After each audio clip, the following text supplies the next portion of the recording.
the audio for Eric, it was like my same problem with Beauty and the Beast. I totally got off track. We'll come back to it. Hi you guys, welcome back to my channel. Welcome to my channel if you are new. So today, we're talking about The Little Mermaid. And there will be spoilers in this video, but first, we're gonna talk about the attendance of this movie, okay?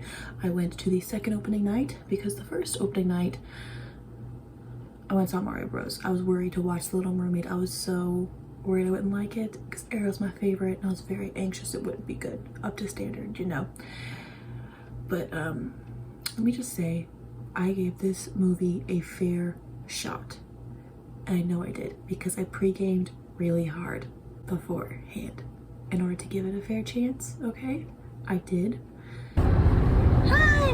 We are going to, wait, we already pre-gamed. We are going to watch The Little Mermaid! Woo! The remake.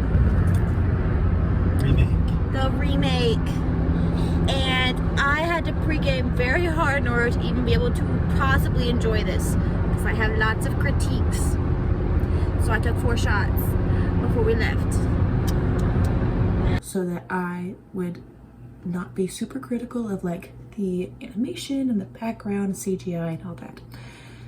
And I actually liked the movie, surprisingly. Like I think we were maybe a third of the way into it. I leaned over to my husband and I was like, I actually like this. I'm actually enjoying this movie. So before we get into the spoilers, attendance.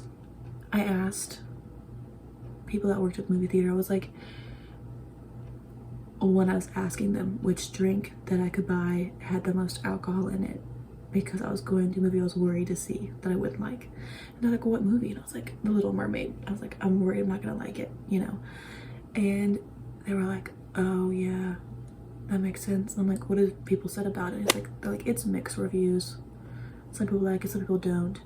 And then they talked about how attendance is terrible for this movie. Attendance is low. It's not meeting projections for the opening weekend. And they're saying that Mario Bros did really well opening weekend, Dungeons and Dragons did really well opening weekend, Fast and Furious X did really well opening weekend. And you know, people apparently, this is all from the workers at the movie theater, that people are attributing it to that why The Little Mermaid's underperforming is because of it being Memorial Day weekend in America. Which then the worker, because he brought it up, he's the one that said that people are saying, he's like, but I worked here last weekend or last year for Memorial Day weekend when, I forgot the specific movie he said. There was a specific movie that came out last year, Memorial Day weekend, and he was like, and it met projections. It sold out, so not really an excuse. So I think either people are boycotting this movie or because they're just done with Disney, they're done with their live actions, or people are so anxious that this movie's not going to be good that they're just not watching it till it's on Disney Plus. So I have to pay for it. Well, I have a Regal Pass, so I figure I might as well go ahead and see it. Now, let me tell you, if you are boycotting this movie because you don't like that they're doing live actions and they're doing all these remakes, I don't know what to tell you to that. But if you were boycotting this movie because you thought, hey, it's not gonna be good, I'm worried to watch it, let me tell you, I actually enjoyed it. I actually had a good time. My reaction to the preview of the movie, I got mad because Ariel's hair wasn't red. It was like a light brown with a hint of red, and I got really pissed off about it, right? Her hair is red. It's parts of it. She has portions that are like a bright red, portions that are like a brown, portions that are a blonde. And I didn't notice it to a closer up scene where I saw her hair. And I realized, oh, there's actually red in her hair, because underwater it had like a red-ish tint. And for most scenes from far away, it had a red-ish tint, but it wasn't until close up I saw there's actually red pieces in her hair. It's like hold on, let me turn this light off so you can see. My hair is blonde, right? But there's a red tinge in it, and under some lighting it's more apparent. So when I worked at Cracker Barrel, I got my coworkers thought I was a ginger all the time. I don't know if it's because when it was braided, like it looked a certain way, I don't know. But I have a red tint in my hair, and so going into this movie I thought her hair's gotta be as red as my hair, but actually there were red parts, and I was happy about that. I think it could have been more apparently red, but it was still good. I still liked it. I think a lot of people boycotted this movie because when Halle Bailey did interviews about this movie, she said, we're taking a more feminist take on it.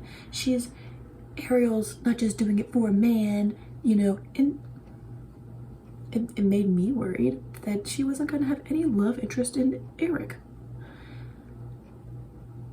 Spoiler, the movie is the exact same. They change.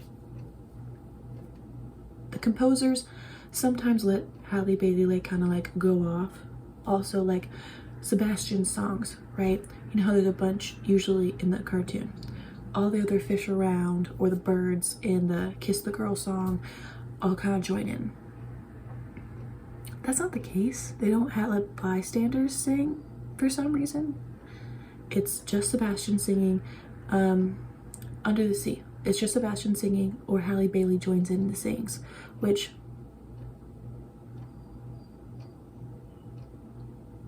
plot-wise didn't super make sense why Halle Bailey would sing along for parts of it, because she left immediately because she didn't want to be part of that world, or she didn't want to be part of the underworld. She didn't want to be under the sea, so I don't know. But oh, and Kiss the Girl, Sebastian, Flounder, and Scuttle sang, and that was it. No one else sang, which Scuttle can't sing, so that was part of the original movie, but whatever. And Scuttle's a girl. That's something they did change. Scuttle is a female. Also, this was something that I didn't, most of their changes I didn't really mind. Like in Kiss the Girl, they didn't say the only way. They said one way. So it's like more consensual, I guess. Oh, and Ursula changed it so that Ariel forgot she needed to get the kiss. They added that in there. So I guess if they did kiss, it was because they were actually interested in each other and not because Ariel's forcing a kiss, right? So that was interesting. But a change that I didn't like is that at the end of the movie, you know how Eric gets on the ship, a sunken ship, and aims it, turns it into Ursula. Ursula dies, right?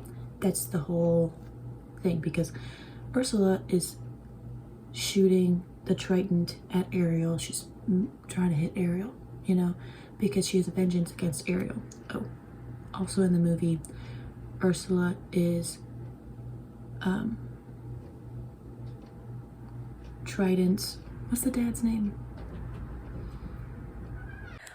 Oh, editor me here. Okay, so for all y'all out there, you nasties that ruined the child relationship father name Daddy, you ruined it. You ruined this damn movie. Ariel calls her dad father constantly in the original, because it was the fucking 80s. She called her dad Daddy, and all y'all ruined that, so thanks a lot. Now we have this awkward dynamic where she constantly calls him father, like he's a priest or something, who calls their dad that. Something else that was different that I didn't mind was that Ariel did not sign a contract. She took her scale and put it in the magical pot. So she like paid with it with blood. So that was different, which I guess people said there was a flaw in the original movie where Ariel could just like written in the sand who she was, because we know she could write and she could read.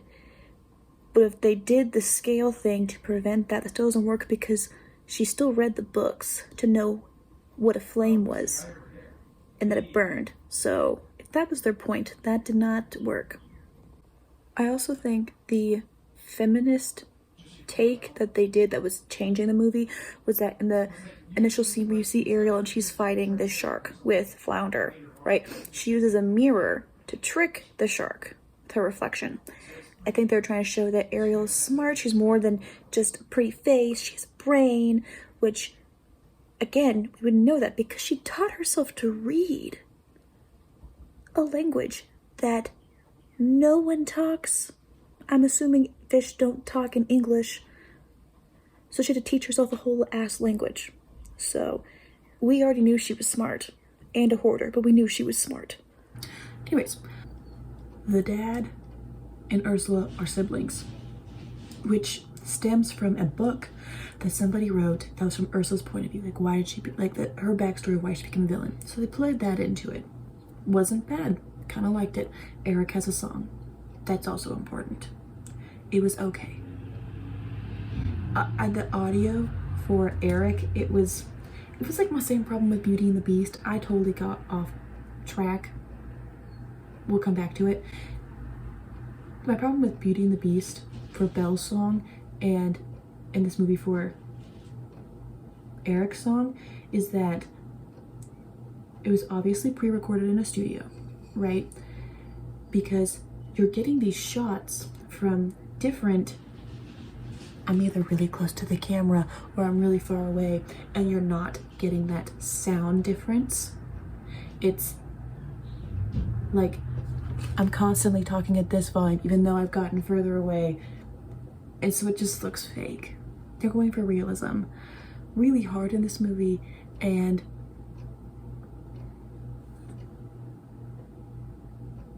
the sound is off. There's no changing in perspective for the singing. That's annoying. But plot-wise, remember the ending.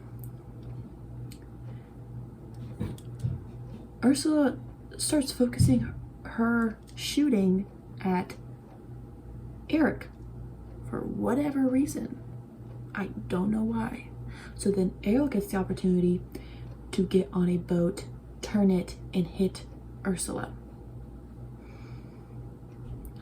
So she saved herself.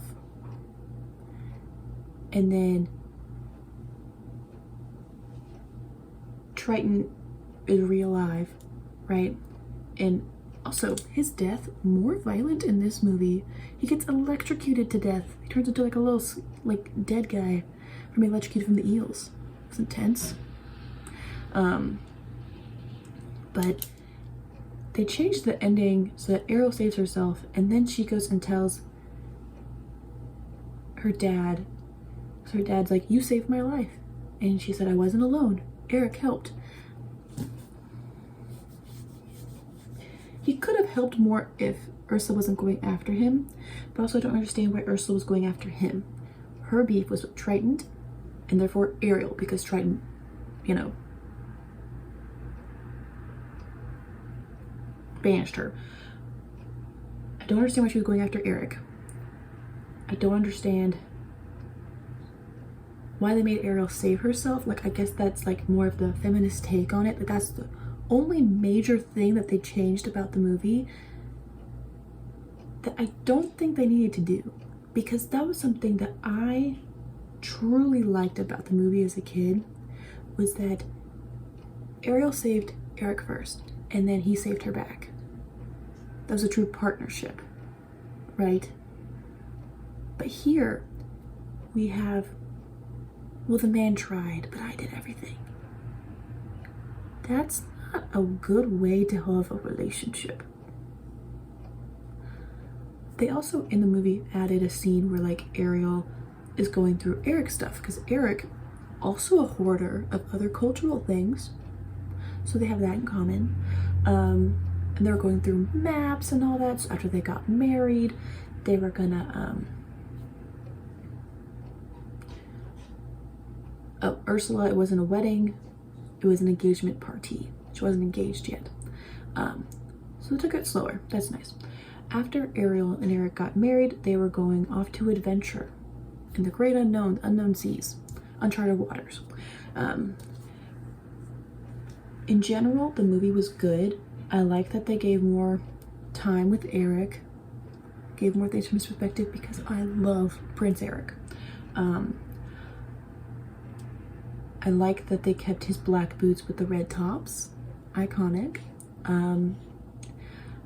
I thought that they had okay chemistry. People are saying they had bad chemistry. My husband, so funny. I wish I caught a recording of it. It was so great. He said they did not have good chemistry. He's like, in the scene where they're in the study going over the maps, they had good chemistry. And said when Ariel is driving the horses and Eric is watching her drive the horses, that was when he thought they had good chemistry, which I did not catch that. Probably because I pre-gamed really, really hard for this movie. What is that word? Conductors. So I didn't notice a lot of the things that probably I should have noticed. I'm gonna go see it again. I didn't notice that, and I didn't notice a lot of things probably would piss me off. So mission accomplished. But yeah, my husband thought that was the only times that they had real good chemistry. So, which is interesting that they didn't have good chemistry. It's a love story. Maybe they would have had better chemistry if he had saved her. I don't know. I don't know. Oh, something else from the movie is that they did not have Triton be so angry all the time. They didn't have him be so angry all the time. That was something from the kids movie that maybe it's also why I related to Ariel.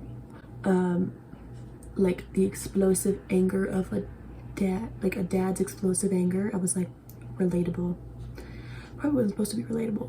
So I think they kind of toned down his anger some, which I appreciated, so that kids don't expect and think it's normal to have that explosive anger from a dad. So I think that was good. Would I watch it again instead of the old version? Would I prefer it over the old version? For nostalgia reasons, no. But if I was a child and I was watching both, one over the other,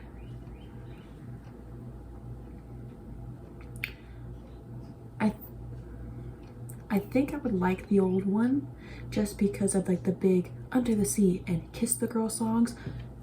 In the animated one, they have all the animals join in and it's like a whole thing, right? It's very musical-esque. The ensemble comes out. In this, there is no ensemble. No one else joins in ever. So I think that is their one downfall. So, and cartoon Eric is way more handsome than this real life Eric. So that would also play into it. Yeah, that's it. Hope you guys enjoyed this video and I'll see you in the next one. Bye.